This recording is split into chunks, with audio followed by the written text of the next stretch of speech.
Ever wanted to edit the audio in your video without affecting the footage itself? In CapCut Mobile, you can separate the audio from the video and edit each one independently.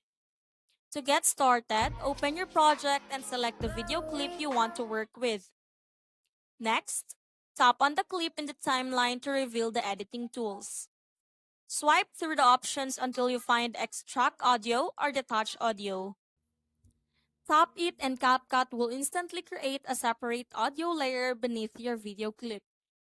Now you have full control over the sound without changing the video.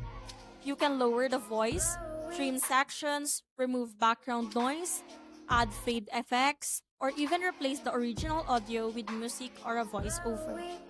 This feature is especially useful when creating tutorials, vlogs, reaction videos, or any project that requires separate audio editing.